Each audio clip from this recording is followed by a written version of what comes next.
والفضل ما شهدت به الاعداء. د انسان د پاره لوی فضیلت دا دی چې دشمن دې مومني. چې کله دشمن وایي چې دا سړی رښتونی دی نو بس دوستان خو تاسې هم رښتونی وایي، تابعدار خو تاسې هم رښتونی وایي، خو چې دشمن وایي چې رښتونی دی نو شک پکې نه بیا، ځکه دشمن خلکو کې عیب راوباسي. نو د رسول الله صلی الله علیه وسلم متعلق د امریکې هغه یهودي انسان مایکل ایچ هارټ هغه چې کوم کتاب لیکلی و، ما یو 2 جمعې مخکې درته خبره کړې وه، خو دا 2 جمعې زه نه وم، نو هغه د پیغمبر علیه السلام نوم په اول نمبر کې لیکلی دی. نو چې کله هغه یو تقریب جوړ کړ او خلکو په اعتراض وکړ، دانشورانو ډاکټرانو، چې تا زمونږ د پیغمبر عیسایانو پیغمبر عیسی علیه السلام نوم په 3 نمبر کې لیکلی دی او د مسلمانانو د پیغمبر نوم دی په 1 نمبر لیکلی دی، دا ولې؟ نو څلور جواب خو ما هغه جمعه ویلي او نن یو بله خبره درته وکړم. هغه وی چې د مسلمانانو د پیغمبر نه الله پاک بعضې هغه کارونه اخیستي دي چې ستاسو د پیغمبر نه الله هغه کارونه نه دي مقرر کړي. پیغمبر ګورې هر پیغمبر د خدای نیازبین دی، هر پیغمبر د الله مقرب دی او هر پیغمبر خپل دین او خپل شریعت خپل امت ته رسولی دی. په پیغمبر کې عیب نشته، خو بعضې پیغمبر د خدای یو شی ورکړي، بعضو له بل ورکړي. لکه څه وایي وی ستاسو پیغمبر عیسی علیه السلام واده نه دی کړی، هغه جمدی الله اسمان ته پورته کړی دی، او د مسلمانانو پیغمبر واده کړی دی. فرق څه شو؟ فرق دا شو چې هغه خپل امت ته عملی طور د واده نقشې ښولی دي، واده به څنګه کوئ، د هغه امت ته عملي دا ښولی دي چې ما واده وکړه تاسو به هم کوئ. هغه امت ته د ښځو سره د ژوند عملي چل ښولی دی، هغه امت ته د بیبیانو سره د حقوقو ذکر او بیا ورپسې د اولاد بیان، ځکه بچی شوي دي. ستاسو پیغمبر نه بچی شته او نه واده کړی دی، نو هغه د خپل امت د واده او د بچو هغه تربیت نه دی کړی کوم چې د مسلمانانو پیغمبر کړی دی. دا ګوره عجیبه خبره ده. واقعي رسول الله صلی الله علیه وسلم ګڼ شمېر ودونه وکړل، او ولې ګڼ شمېر ودونه وکړل؟ دې دپاره چې د نیم دین تعلق تقریبا د ښځو سره دی، نو چې ښځې دا دین د پیغمبر نه زده کړي او امت ته یې ورسوي.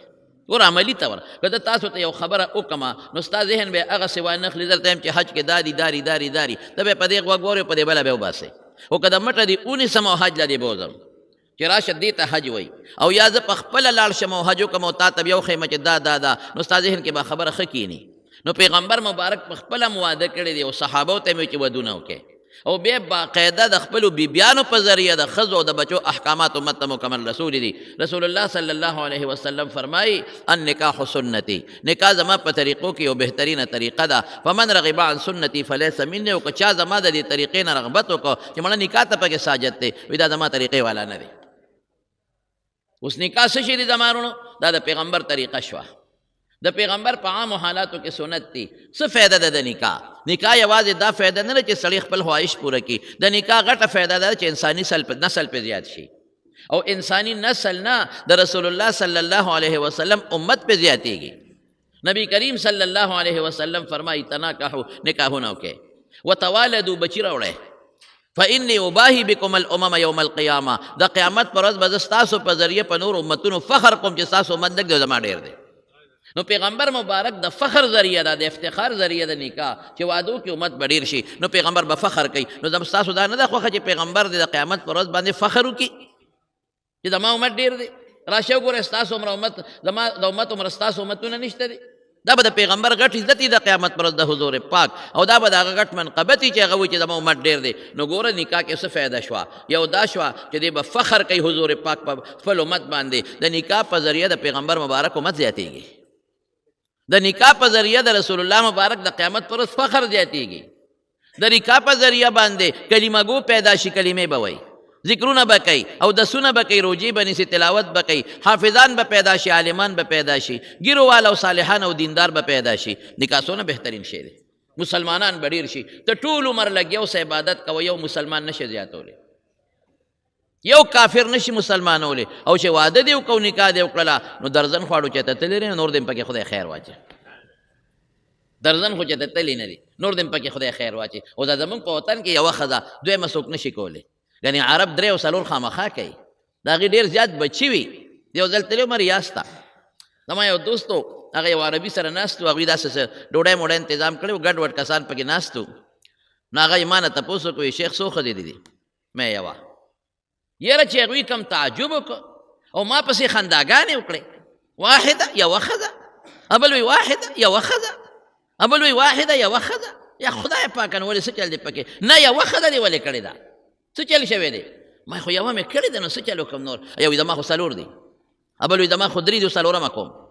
ابل وی زما هم څلور دي، ابل وی زما هم څلور دي. یو وی زما د پلار درې ښځې دي، اوس مو څلورمه وکړه پلار. تاسو ولې یوه ښځه؟ مې راشه ورته موږ دویمه کولی شو، دویمه کولی چې دویمه دې وکړه خو شپه برې پندرم پایئ، نه به لاندې کودې دی شي او نه به بره کودې دی شي، دا خو جنجال دی. دویمه څنګه کې؟ ښځه به دې پردی شي، زړه به دې پردی شي. که ته ورسره ډېر ښه سلوک هم کې، نه به وایي چې نه هغه بله ډېره خوښه ده، بله به وایي دا بله ډېره خوښه ده.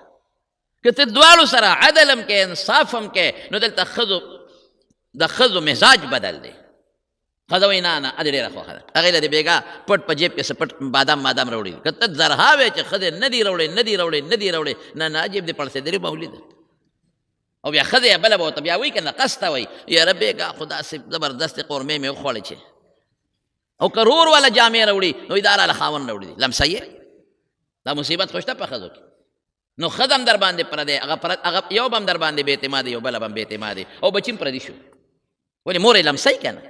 په مور خو یې سخته تېری که نه چې ښځه یې پرې کړې ده، بچي لمسئ. نه بچي مو چې زمونږ د پلاره نورو وروڼو سره مینه ډېره ده، نورو یې هغې سره مینه ډېره ده. نو خوار سنت جمدي کړل خو لاړ او غرق شو. نو زه خلکو ته وایم چې دویمه مه کوئ، او که دویمه دې وکړئ نو څلورو ته ورسره سوی. دا غړومبی هله قلار شي چې په دې دویمه درېیمه ښځه وکړئ. هغه وایي ځه اوس که خیر زما بدل یې د نه واخېسته. او چې څلور وکړئ، د عربو کې شته هېڅ پروا نه لري. خو یاره یو خبره ده، هغې انصاف نه هم کار اخلي، هغې هم ظلمونه کوي، بیا هغې طلاق اکثر ورکوي. خو ځان له وله کور جوړ کړي، د هرې ښځې ځان له کوري، او د هرې ښځې خپل مهر او خپل انتظامي وي. دلته شریعت وایي د درېو څلورو ښځو اجازت ته درکړی شریعت. فانکحوا ما طاب لکم من النساء مثنى وثلاث ورباع، دوم کولی شي، درېم او څلورم کولی شي. خو یاره ورسره یو ټکې ویلی دی فإلا تعدلوا فواحدة، که انصاف نشي کولی نو یو ښځه به کوې. مونږ خلک بیا انصاف نه کوو. مونږ خلک اکثر دویمه ښځه دې له نه کوو چې د پیغمبر امت زیات شي، دې له کوو چې د دې لومبی اړ وسوځي. دا غلطه خبره ده، اوس دا ګناه ده. د لومبی نه خپیم اړه وله سوځوم، د لومبی نه خپیم دا دړدومه. نو مسلمانه چې دړ دی په اړه لاس کې ده چې ستا لور سره او ستا خور سره څوک دا چلو کې ته خفه کېږې که نه، نو ولې پردی لور خور سره ظلم کوې؟ ګوره دا پیغمبر د اصول مونږ ته ښوولي دي. عیسی علیه السلام خو بچي نو وعدې نه دی کړی، نو امت ته هغې دپاره خو رهبانیت بهتر. وګوره د هغوی جدا دین دی، ناقص نه دی الحمدلله. هغې له رهبانیت دی، هغې له دا بهتره وه چې ځه که واده نم کې او په خپل غار کې چته کښېنې او په کوټه کې کښېنې او د الله عبادت کې، دا بهتره ده. الله یادوه، مه کوه واده، هغه له نه واده بهتر و. واده مه کوه، کښېنه د الله عبادت کوه، کښېنه الله راضي کوه، کښېنه ذکر کوه، مه کوه. هغې دغه شریعت و د الله له طرف نه، زمونږ دا شریعت دی. نو عیسی علیه السلام د واده ترغیب نه دی ورکړی چې وادونه وکړه، حضور پاک ورکړی دی. بیا د ښځو حقوق او د بچو حقوق هغه کم بیان کړي دي، رسول الله مبارک زیات بیان کړي دي. دا ټول یې موږ ته ښودلي دي. حضور پاک څه فرمایي؟ ګوره د ښځو د بچو حقوق یې موږ ته ښودلي دي. وی خیرکم خیرکم لاهله، په تاسو کې بهترین انسان هغه دی چې د خپلې ښځې بچو سره ښي. وانا خیرکم لاهلي، وی په تاسو ټولو کې د خپلې بچو سره او د خپلو لوڼو سره او د ښځو سره ښې وي. دی موږ ته ښولي دا چل. دا د حضور پاک تربیت دی چې امت ته یې ورکړی. کور کې به ښکلی ژوند تېری، ښایسته ژوند به تېری، د والو ټکولو ژوند نه، د کنځلو ژوند نه، د ښو اخلاقو ژوند، بهترین اخلاق عملي موږ ته ښولي دي. حضرت عایشه صدیقه رضی الله تعالی عنها فرمایي چې حضور پاک یو ځل اوبس کړی، ما اوبس کړی، ما په یو جام باندې وی چې داسې ما ته حضور پاک وکتل، ما ته وی عایشې چې ته اوبه وڅکې، باقي ماله راوړه. قربان لاول به تاسو وڅکئ، بیا به زه څکم. وی نه، لومبی ته وڅکه، بیا به زه وڅکم. رښتیا ووایه دا خوی مونږ کې شته؟ زمونږ نه ښځې مخکې اوبه څکلی شي چې ښځه د نه مخکې اوبه وڅکي، هی مردارې دا څښا داړې دې نیولې دي، د شونډو ته دې وګوره، عقل د کې نشته. څښاون به وروسته اوبه څکي او ته به مخکې اوبه څکې. ګوره ښځې ته مونږ د نوکرې په نظر ګورو، مخکې اوس کې څه چل وشو؟ څښا داړې دې نیولې دي. اوس ته چای خواشه که نه کټوی کې به ته لاړې وتوکې، بیا به څه کوې؟ ته خو نه په کور کې دننه همغه کټوی کې چې ته کومه خورې پکې ورته لاړې د هغه شونډو نه وتوکي څه کوې ورسره ښځو سره زه دې طالبانو ته اکثر وایم هر چا سره ټرت خو ښځې سره نه ټرت دې سره به ګزاره کوې بشیر واته وایي ماله ښځه وکړه نیک بخته په قلار کې نه ښځه وکړه رشته والا نه تپوس وکړه ټول غریبانان چې سارو دي ماسخوتن کور ته ځي او تندي بوټ نیولي غریبانان دا ال نه وایي څوک ال وایي او بشیره څوک یې نه وایي خیب پکې شته شکر الحمدلله دینداره ښځې هم شته دینداره خاوندان هم شته الحمدلله بېدین هم پکې شته خاوندانو کې هم بعضې کې ظالمان شته او په ښځو کې هم بعضې ظالمان شته نو موږ نه مخکې ښځه ډوډۍ خو دې وخوري زموږ نه مخکې خو دې ښځه چای وڅکي زموږ نه مخکې خو دې ښځه اوبه وڅکي موږ څونه غوسې ورته کوو نه ولې د خدای بنده نه دی څه وی ته وڅکه عایشې نو ماله راوړه نو عایشې صدیقې رضی الله تعالی عنها چې اوبه وڅکلې نو حضور پاک له جام کې باقي اوبه راوړې نو حضور پاک ورته فرمایي عایشې شونډې دې په کوم ځای پرتې وې وی په دې ځای قسم دې د دواړو جهانو مبارک سردار د عایشې بیبي د شونډو په دې خپلې مبارکې شونډې کېښې اوبې وڅکلې په دې د ښځې اړه ګټلې کېږي ښځې سره دا سلوک وکړه ته راوړه وی دا اوبه تا په وڅکلې او د هغې د شونډو په ځای شونډې کېږده په دې اړه ګټلې کېږي اړه په دې انسان ګټلې کېږي په کنځلو نه چې ته ورته کنځل وکړې او پلار والا کنځې او مور والا کنځې او پلار کره به نه ځې او مور کره به نه ځې دا د جاهلیت خبرې دي دا موږ جهالت کوو ښځو سره څومره خلک ظلمونه کوي ګوره دا موږ ته حضور پاک د اصول ښولې دي دا طریقه موږ ته رسول الله مبارک ښودلې ده خیرکم لاهله دا زه بهترین په تاسو کې هغه دی چې هغه د خپلې بیبي سره او د خپلو بچو سره ښکلی ژوند تېر کړي د ښو اخلاقو ژوند تېر کړي مزېدار ژوند ورسره تېر کړي موږ څه کوو وال ټکول کوو که نه کوو په لږه خبره غرض او غروز او وال او ټکول د خدای ظالمه که ستا لور په چا واده ده او هغه یې وښي ته خفه کېږې که نه ستا خور په چا واده ده او هغه یې وښي خفه کېږې او که نه او ستا لور خور په چا واده ده او هغه تا کره نه پرېږدي او بند یې کړي ته خفه کېږې او که نه خفه کېږې او ستا لور خور په چا واده ده او هغه ورته کنځل کوي تا ورته یادوي او مور ورته یادوي ته خفه کېږې او که نه نو دا هم د چا لور خور ده که نه دا د اسمان نه خو نه راپروت دی که نه دا هم د چا لور خور ده که نه ولې اړه دړ دی مسلمان یې لره قسم دې د دواړو جهانو مبارک سردار مرض وفات کې چې کومه بیماری کې وفات کېږي او بار راووت او راوتیم نه شو دوو صحابو په دې اوږو نه نیولې رسول الله مبارک او خپې نه شوه لګولې نو د خپې ورپسې په ځمکه راښکې شوې او چې کله په منبر باندې کېناسته نو په خپل بیان کې یو ټکې ده ووې الصلات الا فاتقوا الله فی النساء الا خبردار فاتقوا الله د خدای نه ویریږئ په حق د ښځو کې دی په عرفات کې ویلي دي دی په مینا کې ویلي دي فاتقوا الله د خدای نه ویریږئ ګورئ الله به تپوس ته نه کوي فی النساء په ښځو کې فانهن عوان فی ایدیکم دا ستاسو په لاسونو کې قیدیانې دي څه به کوئ ورسره ستا خلاص کې قیدي ده که پلار کرے پرېږدي خو ځي به که نه پرې نه به ځي که تره کرے پرېږدي خو ځي به که نه پرېږدي نه به ځي که خادی وادلی پرېږدي خو ځي به که نه پرېږدي نه به ځي که پلار او مور یې مړي او ته ورته وایې مه ځه نو خواره نه شي تللی پلار یې ناجوړه دی او ته ورته نه به ځې نو خواره نه شي تللی ستا لاس کې قیدي ده قیدي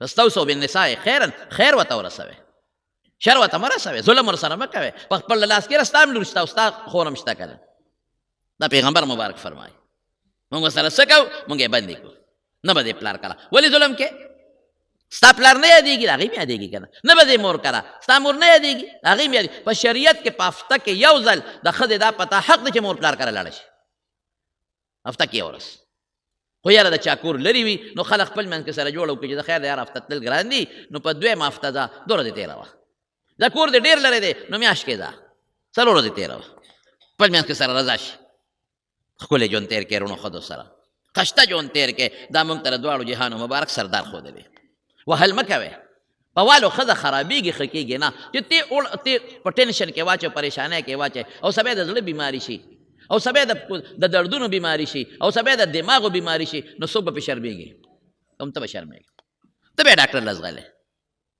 ته به یو خوا بل خوا بوځې په حکیمانو پسې پیسې به پې ستا لګي وخت به پې ستا خرابېږي نو دا د دماغو ټینشن مونږ ښځو له جوړ کړی دی دا بعضې خلک چې وایي که نه وی اسلام کې د ښځو حق نشته اسلام کې شته شکر الحمدلله اسلام ښځو له ډېر ښکلي حقونه ورکړي دي خو موږ مسلمانان بعضې وخت ښځو سره ظلمونه کوو زیاتې ورسره کوو مسافرو ته هم زه وایم بعضې مسافرونه لاړ شي د کور نه باري او په بار ملک کې 4 او 5 کاله پرتي او ښځې دلته کې یوازې پرتی دا هم ظلم دی دا زیاتې دی بلکل زیاتې دی زما دا بیان مسافر اوري یره وایي څوک پیسې ګټو پیسې ګټې خو ښځه دې بیله د ښځې اړه دې بیله ماشومان دې بیلل دلته چولې خرڅوه دلته لږې وګټه ژوند ښکلی تېر کا ابه څه ژوند دي چې ته د کور نه بارې زه بالکل مزدوري ښه ده، ډېر غریبانان په بار ملکونو کې پراته دي، ډېر په سختۍ قسم په خدای پیسې ګټي. ما ولیدل اوس هم چې د خلیجي ملک په دې سفر باندې لاړم، ما ولیدل ډېر په تکلیف غریبانان پیسې ګټي، قسم په خدای ډېر په تکلیف. زما ډېر زیات مسافر خفه کېږي. کوم مسافر چې په بار ملکونو کې پراته دي او پیسې ګټي، ښځو نه بار څوک یو میاشت ژوند نشي تېرولی. دا غریبانان کال او 2 کاله بار پراته دي. چا باندې د بیزو قرضونه دي وې څوک، په چا باندې د کور قرضونه دي وې څوکمه. یو بچی نه بار پاتې کېدل چې بچی درته بابا وایي، دا څونه د ښکلې د مینې خبره ده. دې د بچي د بابا لفظ نه بار دی. او چې هلته یې ګټي نو دلته پې بیا وارثان مزې کوي، دا بیا ظلمونه دوی کوي. نو مسافر دې هم د کور نه زیات وخت نه تېروي. ښځې سره د مشوره وکړي، ښځې سره د صلاح وکړي څونه وخت تېر کړم. نو چې ښځه ورته ووایي چې دومره وخت تېر کا او پې خوشحاله یې ښځه ورسره، هغه وخت یې تېروي، زیات وخت یې نه تېروي. د ښځې حق دی در باندې، د بچو حق دی، د بچو تربیت پکار دی. نو رسول الله صلی الله علیه وسلم متعلق صحابی سوی شمائل ترمذی کې راځي، ما ضرب امرأة ولا خادما قط، چېرته رسول الله مبارک بی او خادم نه دی والی، غلام یې نه دی والی، ډبې چاله نه دی ورکړی. یاره قسم په خدای د رسول الله مبارک ډېر ښکلی اخلاق، دغسې خوی دی خدای په مونږ کې پیدا کړي. یو جمعه به راته په اخلاقو بیان وکړم انشاءالله العزیز. په څه باندې دا بیبیانې او اخلاق د امهات المؤمنین د ټولې دنیا د ښځو سلو اخلاق یو ځای کا، قسم دی که د هغوی اخلاق او د خپې دوړې ته رسېږي. دا په څه ده؟ په دین. رسول الله مبارک فرمایي شریعت وښایې ښځو ته، دین ورته وښایې، دیني مسلې ورته وښایې، ښه خوی ورسره استعمال کړئ، په دې به هم ژوند ښایسته او مزېدارې وي. دا مسایل عیسی علیه السلام نه دي بیان کړي، کم به بیان کړي، ځکه بیبي نه او بچي نو. مونږ ته پیغمبر مبارک د بچو عملي تربیت ښودلی دی. بچی څنګه د غلامانو عملی تربیت. زید ابن حارثه د حضور پاک غلام د حضرت خدیجه سره، حکیم ابن حزام سره، هغه حضرت خدیجه ته وبخه او خدیجه رضی الله تعالی عنها حضور پاک ته وبخه. څنګه ژوند یې ورسره تېر کړی دی، حیران بشي. د غلام نو د چا را تختولی و او د ډېر مالدارې کورنۍ سره تعلق لرو.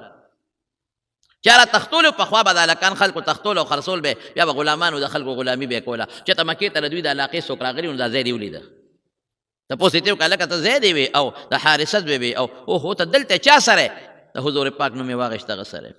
چې قافله واپس لاړه نو مور او پلار ته یې ولاړ وې، وی مبارک هم شی، ستاسو بچې م دله پیدا کوي، کوم ځای دی؟ وی مکه کې دی او ډېرو ښو خلکو سره دی. د عبدالمطلب نوم ځلېدونکي ستوری و، هغه د بیت الله او د زمزم خدمت کو، خلکو پیژنده، هغې خاندان کې دی. بس دا هغه ځای نه رور هم راغی او ترې م رالل، ځان سره بله تحفې تحایف راوړل.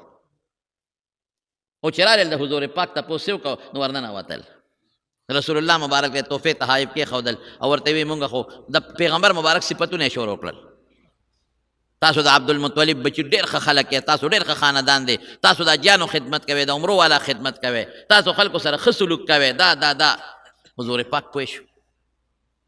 وی مقصد څه دی؟ ما په مقصد پوه کې څه له راغلی یې مقصد پوه کې. وی زمونږ یو بچی دی، زید یې نوم دی او تا سره دی، امور پلار نه چاره تختولی دی، غلام نه دی او ډېر زیات ورپسې مور او پلار خفه دي. تر دې حده پورې چې کله باران شي نو مور یې باران ته روځي جاړي، وایي چې زما په بچي به دا باران ورېږي او که نه. او مور یې نور ته راشي په نور ګرځي، وایي چې زما بچي به دې وخت کې نور ته یو کسوري ته وایي. او مور یې په غرونو ګرځي او د سر ویښته ورپسې وباسي، ډېره پریشانه ده. نو موږ راغلي یو، هر څومره پیسې چې ته غواړې هغه پیسې واله او دا هلک موږ له راکړه چې موږ یې بوځو. رسول الله مبارک خو خوی بل شانتې و، الحمدلله. ورته یې ویې نه دا خو وړه خبره ده، زه یې راغواړم، بلکل بې پیسو ستاسو ورور دې بوځی. خو ګوره یوه خبره درته کومه، زمونږ د خاندان اصول دا دي چې که زمونږ نه څوک نه ځي نو په زور یې ګورې نه لیږو،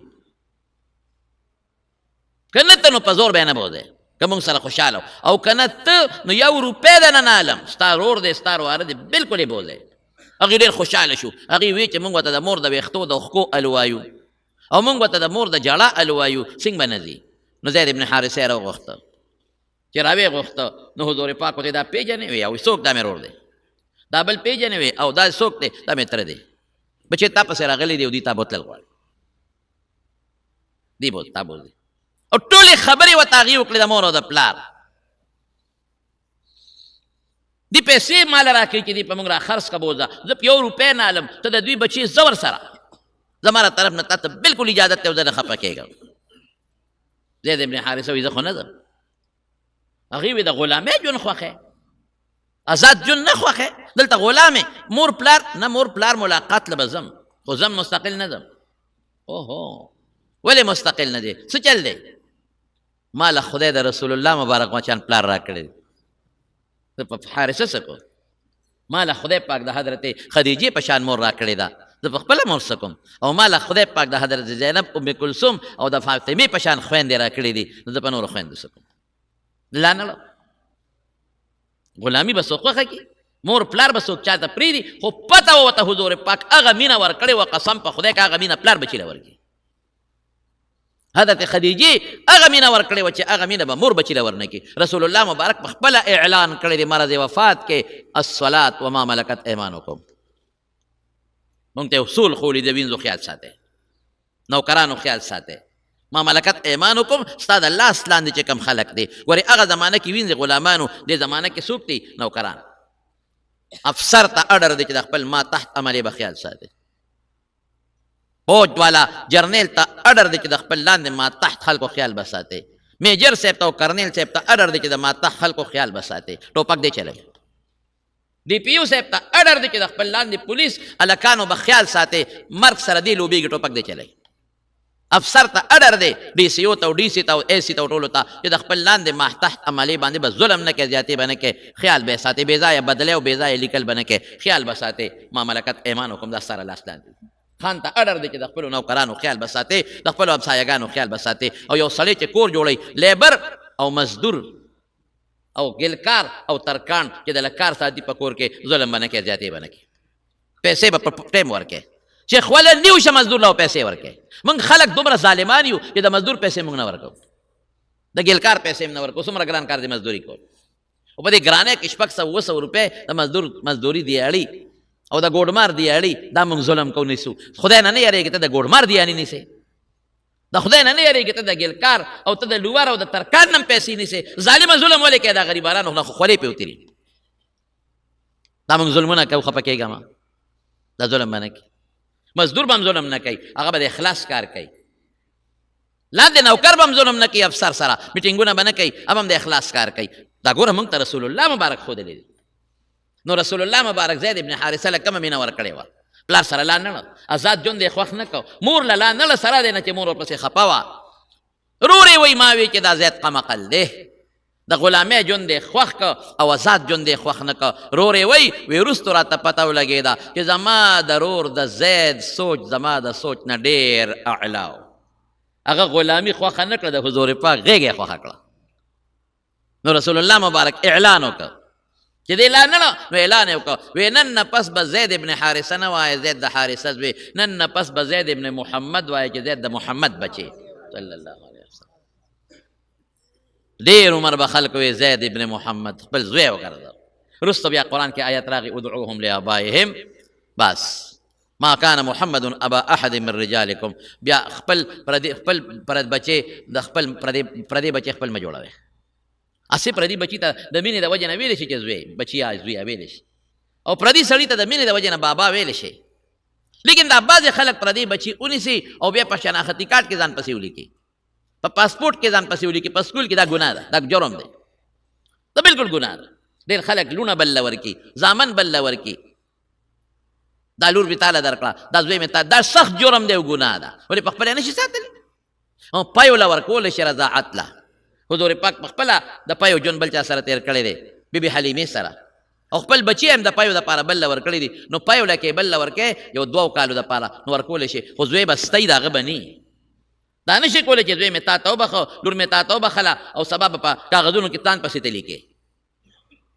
او شناختي کارت کې به ځان پسې لیکې او سکول کې به ځان پسې لیکې دا ګناه ده جرم جرم جرم ادعوهم لآبائهم زموږ خلکو کې دا لوی غم دی هغه هلک چې چاله دی ورکړه او سبا لوی شي نه د هغوی به ونستی بیا هغه جینۍ چې چاله ورکړه او سبا لوی شي د هغوی خو هسې اغشتې ده که د هغوی خپل بچي وشي بیا ورته په ښه نظر نه ګوري د دوی هم نشي او د هغوی هم نشي دا ظلمونه بچو سره مه کوئ چې خدای دله بچې درکړي په خپله یې لویه وه خدای د لور درکړي بعضې خلک یې لوڼه ډېرې وي نو چې کله بله پیدا شي بل یې ورکړي مړه لور خو د خدای لوی نعمت دی لور خو د خدای لوی نعمت دی په مصله به ناست دی قسم دی که دونه دعاګانې بچي مور پلار ته کوي کمې دعاګانې چې لوڼه مور او پلار ته کوي بچی له ته پیدا کې، ډوډۍ پیدا کې، موټر ولا کې، بنگله ولا جوړې، واده ولا ورکې، او چې دوندونه یې وشو بیا په تاسو څه کوي؟ بس بیزو شو دا، بیزو دا. او لور به پردی خوري، پردي کور کې به ډوډۍ به پردی وي، او چې لاس پورته کوي نو دعا به مور او پلار ته کوي. چې ته پرور یا پلار ولا په جون کې یو ځل یو جوړه جامې راوړي، یو جوړه کېړی ولا راوړي، ته به ولا ټول عمر راوړي، ټول عمر هغه ستا هغې یېرې و د رور هغه ورته یادې. آی زما رور دی خدای ډېر خوشحاله کي ما له جامې راوړي دي، زما رور دی خدای ډېر خوشحاله کي ما له کېړی راوړي دي. نیک بخت یې خو دله په جون کې یو ځل راوړي، زه خو در سهار او ماښام راوړم. دعا به کوي، رور ته دعا کوي، مور ته دعا کوي. زوی ته ګوره، کار ته ګوره. نو زید ابن حارثه سره حضور پاک څونه مینه وکړه، او بچي سره یې څونه مینه وه. اسامه سره یو ځل د حضور پاک په غېږ کې ناست و، پوزه یې وبهېدله. رسول الله مبارک وله پوزه پاکوي. الله اکبر. کوم لاسونه؟ عایشه بیبي ورته وایي د الله رسوله ما ته یې پرېږدي، زه وله پوزه پاکه کړم. وایي نه عایشې زه وله پاکوم. رسول الله مبارک وله په خپلو مبارکو لاسو پوزه پاکه کړه د غلام زوی له، او عایشې د سره مینه کوه. فاني احبه احبه فاني احبه، د سره مینه کوه زه ورسره مینه کوم. دې ته مینه وایي. دا اخلاق مونږ ته حضور پاک ښودي دي که نه؟ بچو سره به څنګه ژوند تېروي؟ علموا اولادکم الصلاة وهم ابناء 7، چې 7 کالو ته ورسېږي نو مونځ ورته ښایه. او چې مونځ ښې د مونځ نه مخکې عقیده به م ورته ښې، مونځ وروسته عقیده مخکې د عقیده به ورته وښې، الله به ورته وښې، د الله وحدانیت به ورته وښې، د الله ښکلي صفات به ورته وښې، د پیغمبر مبارک اوصاف به ورته وښې، اخرت جنت دا به ورته وښې، امنت بالله به ورته وښې، ایمان مجمل او مفصل. قسم په خدای مونږ ته به سکول کې استادان وښول، اوس د مشرانو ته م یاد نه وي. هېڅ نه یې خبر. دین زده کړئ، خدای ته وګورئ. لږ علماو سره کښېنئ، دین ته زده کړئ، امنت بالله معنا ته زده کړئ، ایمان مجمل ایمان مفصل ته زده کړئ. په دې ځان پوه کړئ قبر له روان یې. دا ماشومانو ته وښایئ. واضربوهم علیها وهم ابناء 10، او که چېرته 10 ته ورسېدلو بیا مونځ نه کوي، بیا والې شئ، خو سخت وال به نه کوې، معمولي غوندې دباو به پې کوې. دا مونږ ته رسول الله مبارک چل ښولی دی. اولاد سره به دا چل کوي. یو انسان چې د هغه یو لوري یا 2 لورۍ، یو حدیث کې 2 دي بلکې یوه ده، یو لورم وي یو لور، او ښکلې صحبت، خشته ژوند، او ښه تربیت یې ورته وکړو، او ښه اخلاق یې ورته وښودل، رسول الله مبارک فرمایي جنت ته به ځي دا سړی.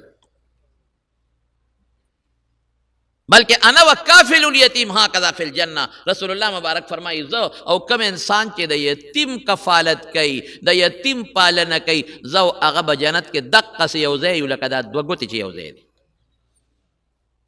داسې اصول مونږ ته حضور پاک ښودلی دي. قسم په خدای که داسې اصول بل څوک پلار هم درته داسې نشي ښولی. یو صحابي ته یهودي وایي، یهودي قد علمکم نبیکم کل شیء حتی القراءه، تاسو پیغمبر هر څه ښایي، او دسماتي چل هم درته ښایي. تاسو له دسماتي چل نه درځي، او دسماتي چل هم درته ښایي، تاسو لا چل نه درځي، او ورته وایي اجل او بالکل په دې مونږ فخر کوو، زمونږ دین د نورو دینونو نه په دې ممتاز دی، اوچت دی، جدا دی. مونږ ته څه ویلي دي؟ مونږ ته یې ویلي دي چې کله اودس ماتوئ قبلې ته به مخ او شا نه کوئ. دا چل یې راته ښولی دی. دا ما ته د قبلې آداب ښولی دي. خو ښایه که نه چا دا ښولی دي؟ مور پلار هم چې ته بچي ته دا نه وایي چې قبلې ته مخ او شا مه کوه، او پیغمبر صحابو ته ښولی دي. لا تستقبلوا القبلة ببول بغایة ولا بول ولا تستدبروها. لا تستقبلوا القبلة، قبلې ته که واړه بولي او که لوی بولي، نه به مخکې او نه به شا کوې. دا پیغمبر مونږ ته ښولی دي. او بیا ورته څه وایي؟ وایي بالکل مونږ ته ویلي دي چې لا تستنجو بالیمین، پخې لاس په استنجا نه کوې. که د یو سړي ګس لاس خوږي یا معذور نو پخې کولی شي بیا، او که نه داسې ني او ښې لاسې ټیکي او ګس لاسې ټیکې او جوړي، نو په ګس په استنجا کوې، او دسماتې به په ګس کې، ځان به په ګس وچوې. او مونږ ته یې څه ښولی دي؟ لا تستنجو بالروس ولا بعزم، په هډوکي به استنجا نه کوې، په خاشنو به استنجا نه کوې، په نجس شي په ګنده شي به استنجا نه کوې، په هډوکي به استنجا نه کوې. او علما لیکي وایي هر هغه څیز چې هغه د انسان یا د حیوان خوراک دی په هغې به استنجا نه کوې. په ګیا به ځان نه پاکې، په پاڼو د ګیا به ځان نه پاکې، په کاغذ به ځان نه پاکې. یو خو دا مشهور کاغذ دی، دا ټیشو پیپر، دا خو د هغې دپاره جوړ دی، په هغې خیر دی. عام کم کاغذ چې د خط او کتابت دپاره دی، په دې به هم ځان نه پاکې، ځکه د دې جوړېدل دې له دي چې د قرآن حرفونه پې ولیکي یا حدیث پې ولیکي یا بل څه پې ولیکي، حروف تهجي. دا موږ ته پیغمبر ښوولي دي څومره ښکلي آداب ښوولي دي استنجا چلې ښوولې دي او دسمات یې لځې ځان پټ کا لرې لاړ شه ابعد فی المذهب حضور پاک به لرې ته او که کور کې دننه کې ځان پسې غسلخانه بنده کا قسم دې د انسان د تقاضا چله موږ ته ښوولې دی عایشه بیبي فرمایي چې رسول الله مبارک خپل حاجت پوره کو د خپلې بیبي سره نو صادر کې بدن مکمل پټاو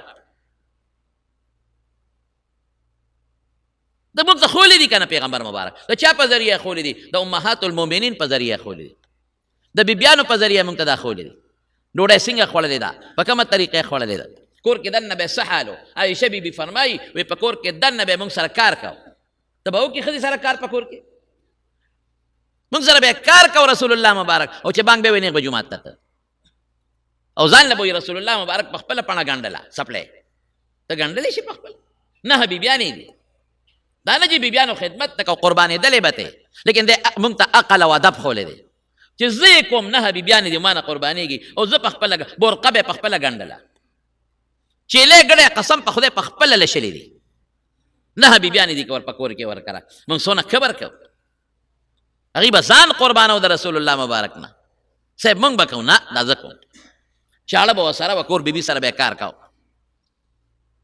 مستقل پڼه ګنډي ځان له برقه په خپله ګنډي حضور پاک مبارک څومره لوی شخصیت ماشاءالله څومره خدای ته ګران څومره نیازبین دا خوی او اخلاق د دواړو جهانو سردار موږ ته پرېښودلی دي نه بیبیانې دي هرې بیبي له خپله یو شپه او مازدیګر به په ټول بیبیانو چکر لګو هرې بیبي له خپل کور جوړ کړی دی مازدیګر به پې چکر لګو که ستا ساجتي ستا ساجتي ستا ساجتي او د حج په سفر یې ټولې ځان سره بوتلي دي حجت الوداع کې ورسره نه واړه بیبیانې یو ځای دي ورسره تللي دي بیبیانو به ورسره خوشطبعه هم کولې هغه هم برداشت کولې خندا به هم ورسره کوله په کور کې دننه رسول الله مبارک هغه هم برداشت کړي دي د لوڼو یې څونه خیال ساتلی دی حضرت فاطمه رضی الله تعالی عنها فرمایي که په سفر به ته ما کره به راغې او که د سفر نه به واپس راغې بیا به ما کره راغې څونه خیال یې ساتلی دی د نوسو یې څونه خیال ساتلی دی خپل زامن خو یې په ماشوموالي کې مړه دي او د لور اولاد یې حضرت امامه د زینب لور وه د حضور پاک په اوږو به سورېده حضرت حسن و حسین دا به په دې پتونانو کېنولي وو څادر به راتاو کړی او شونډې به یې وله ښکلولې قسم په خدای چې حضور پاک مونږ ته کم اخلاق ښودلی دي د بیبیانو متعلق او د بچو متعلق او د لوڼو متعلق او د نوسو متعلق که په هغې مونږ عمل وکړو په دنیا کې به جنتیان یو مونږ وهل او ټکول وهل او ټکول ښځه ولې وی ولې کنځل کې د خپله لور خور نه صرف په شریعت کې د یوې ښځې وال ټکول جایز دي په 4 نمبر کې واللاتی تخافون نشوزهن کومې ښځې چې د هغوی د نشوز نه یریږې ناشزه څه ته وایي چې د خاوند تابعداري نه کوي امام بخاري وایي چې د خاوند تابعداري نه کوي خاوند ته سپک ګوري خاوند ته رابرغېږي جوابونه ورکوي او بعضې علما د ناشزې معنی کې په فاسقې سره چې دا ښځه ستر پرده نه کوي بار دکانونو کې ګرځي او په دې زمانه کې به زه ووایم چې په موبایل هلکانو سره خبرې کوي صرف دا ښځه والې که چای ته توی شو په دې وال نشته په شریعت کې منع دی غوړي ته توی شو په دې وال نشته اوړه ته توی شو په دې وال نشته دا خو تا نه هم دا غلطي کیدی شي موږ په دې باندې وال ټکول کوو په دې وال نشته دا 2 قسمه ښځې والې شي خو هغې کې هم شرط دی لاول عظوهن نصیحت ورته وکړه لاول ورته نصیحت وکړه که په نصیحت پوه نه شوه وهجروهن فی المضاجع بیا هم لاس ته وله جدا کا کټ جدا کا په کوټه کې دننه کوټه کې بار نه کوټه کې کټ جدا کا ولې ښځه به پوه شي رضا به دې کړي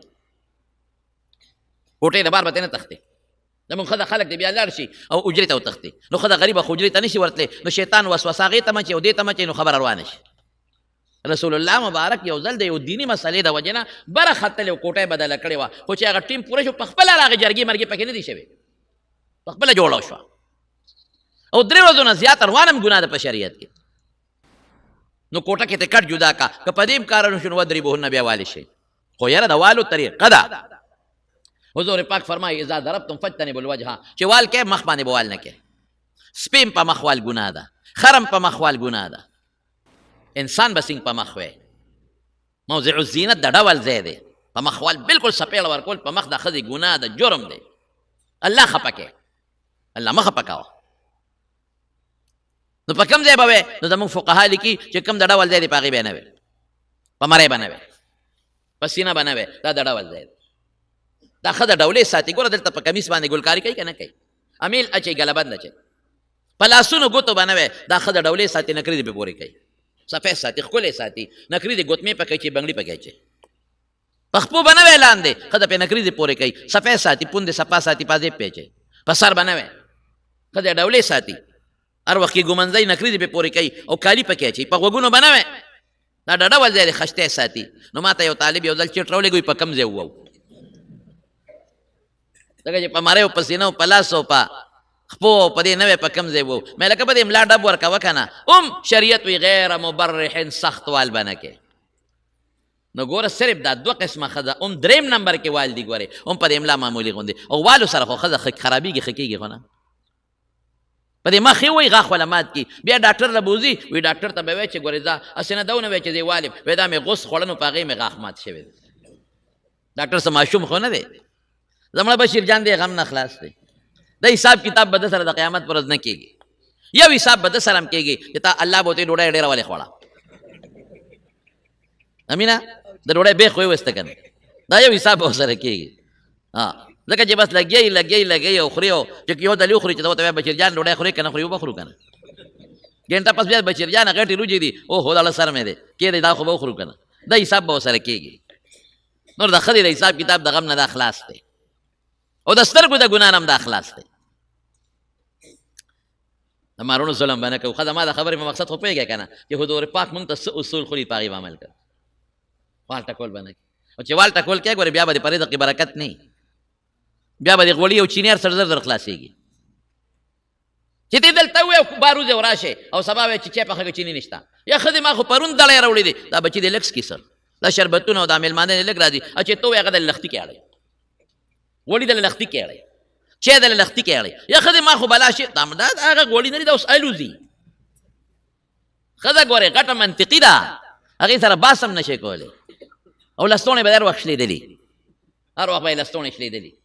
یا ښځې دا ولې د سري ګرمه شوې وه، په قصې د لسوځئ. او مولا او طالب سره چې راکاږي نو اکثر یې د پټکي په ځای ورته پرتوګ یې ښودي چې بارودي پرتوګ نه پټکې والي. شرمه یې که د پټکي د شملې په ځای لاندې پرتوګا خویزان دي. ښځې سره نه ټرته ګزاره به کوې.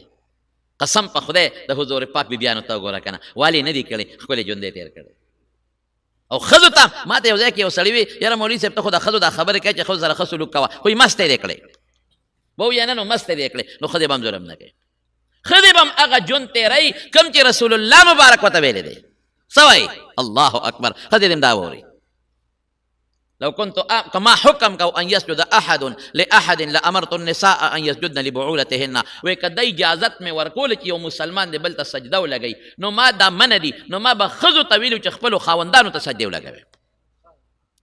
خدای به د خپل خاوند خیال ساتي، لوخي به انځي، جامې به ولې انځي، کور خدمت به ولا کوي، چې دې کور ته راشي زر به ولا چای پخه کوي، کور ته راشي زر به بالا خوته کېدي، کور ته راشي زر دې ولا اوبه راوزغلي، زر دې ولا په لاسونو په سر باندې یو دوه ګوتې کېدي چې دا دمه شي. ښه ښځه داسې وي. او چې دې راشي ورته وایي چې ښځې یو پیاله چای راوړه که نه، راوړم که نه مړه سرالې غوبل دې جوړ کړی دی. یا ښځې ستړې ما یو دوه لاس راله په دې سر کې ده، وایي ټوله ورځ مې جامې انځلي دي که ماله دې زور وکړه ښه به وکړې. سترګې به یې راته بقې نیولي، تندې به یې راته تریو کړي، ته به کور ته راغلی نه، هغه ته ده که نه ګرځه بار، زوی دې بیا دې ګاونډیانو والې دی، نو دې به خو ستړې ټوپک په اوږه کې په منډه شي او جنګ جوړ شي. دا قمقله ښځه ده. پیغمبر اصول مونږ ته د ښځو هم ښولي دي چې ښځه به د خپل خاوند خیال ساتي. کومه ښځه صلت خمسها چې پنځه لمونځونه کوي، وصامت شهرها او د رمضان روژې ونیولې، واحسنت فرجها او د خپل اندام حفاظت یې وکړه، واطاعت بعلها او د خاوند تابعداري یې وکړه، فلتدخل من ای ابواب الجنة شاءت. د جنت په کومه دروازه چې ننوځي نه دې نوځي. اطاعت بعلها د خاوند تابعداري وکړي او د خپل اندامونو حفاظت پکې، خاوند چې غیرت په هغې کې راځي، اندامونه چاته نه ښایي. د خاوند خیال به ساتي، عزت د خاوند به ساتي، چې خاوند ورته وایي پلانکي نه ستر کوه کوي دی، چې خاوند ورته د کور نموز نه دی ځي، چې خاوند ورته وایي پلانکي که رمز نه دی ځي، که خاوند پې ظلم کوي خدای به هغه نه تپوس کوي. د خاوند خیال دی وساتي، قدر دی کوي، عزت دی کوي. دا دې نه کوي چې خاوند سره زیاتې کوي یو ظلم د خاوند د پلار به خیال ساتي هغه دې پلار دی د خاوند د مور د خواښې به خیال ساتي هغه دې مور ده اوس دا مور او پلار دی نو ښځو کې هم غلطي شته بس چې میړه وویني څو ورځې تېرې کړي بیا ورته مور غیبت شروع کړي بیا ورته اندروریانو غیبت شروع کړي بیا ورته پلار غیبت شروع کړي بس دې هم کډه والي بیل کور له لاړه شي بې وقوفه یوازې د ښځې مور پلار نه هم تپوس وکړه دا مور پلار چا ته پرېږدې ماشوم چا لوی کړی غول دله چا پاک کړي دي ورونی دله چا وینځلې دی چا ښکل کړی په ماشوموالي کې چا لوی کړی چې چا لوی کړی چا دله کور جوړ کړه هغه سپي شو مور پلار قدر به کوي عزت به کوي ښځه ورته په سترګو کې اوښکې وګرځئ بس دې بیا په نشه کې راشي او سره مکر کوي وجاړي ورته وایي ستا مور وجاړي او د قصده به مرچکې په سترګو کې واچي اوښکې وبایئ وایي مور خو دې نن راته دوي برابر یې کوې که زما د مور متعلق دې ما ته خبره وکړه چې سرمنده نه وباسم دا خو کور دی هر څه به کوې او یا مور نه تپوس وکوې دا څه جوړ شوی دی خبره به ټیک شي نه چې هغه اوښکې وبایې نو بس ته په ځان بیا نه پوهېږي خور الا او مور بلا او ښځه نعمت د خدای تعالی بیا دا لوبه جوړه شي بوډۍ مور قسم د ډېرې بوډاګانې مور په پردو کورونو کې ناستې دي ډېرې بوډاګانې میندې د لور کره ناستې دي هغه بچي چې ماشومان یې لوی کړي مړه ته خو دې مور ځای ته رسولې تا ته خو کلمه دې مور ښولې ده دا ښځه دله دې مور کړې ده ستا په واده څونه ګډېدل کړي دي نن هغه مور سپی شو هغه پلار سپی شو دا موږ ته پیغمبر مبارک ښودلی دی وبالوالدین احسانا چې مور پلار سره به ښه سلوک کوې نو خبره مې دې پورې کوله چې هغه یهودي ډاکټر مایکل هارټ هغه باندې چې سوال وشو چې عیسی علیه السلام په 3 نمبر کې دی او حضور پاک په 1 نمبر کې هغه څه وایي وی ګوره ستاسو پیغمبر واده نه دی کړی بچي نه دی راوړی نو امت ته د واده او د ښځو عملي تربیت نه دی ښولی او د مسلمانانو پیغمبر واده هم کړی دی او بچي هم شوي دي نو امت ته د واده عملي ترغیبات ورکړي دي د واده چل یې ښولی دی د واده نه پس د ښځې خاوند حقوق او د بچو حقوق یې ښودلی دي خو الحمدلله په دې موږ د خدای حمد ادا کوو د خدای شکر ادا کوو چې موږ له الله داسې پیغمبر را کړی داسې پیغمبر چې مثال نه لري موږ ته هر څه ښولی دي موږ ته خپل اصول ښولی دي سنت یې را ښولی دي چې دې سنتو په دایره کې به ژوند تېروې او په دین کې به ځان هم زیاتې نه کوې هغې ته بدعت وایي ما چې کوم دین ښولی دی الیوم اکملتو لکم دینکم ما چې کوم درته ښولی دی بس هغه خپل کې دین کې به هم د ځانه زیاتې نه کوې که دین کې دې د ځانه زیاتې وکړو نو کل بدعت ضلاله ګمراهي ده بیا وکل ضلالة فی النار د هغه بیا اور ته به سړی دي ملګرو دارنګې ویډیوګانو دپاره د نور پیغام چینل ځان سره سبسکرایب کړئ او ویډیو لایک کړئ مهرباني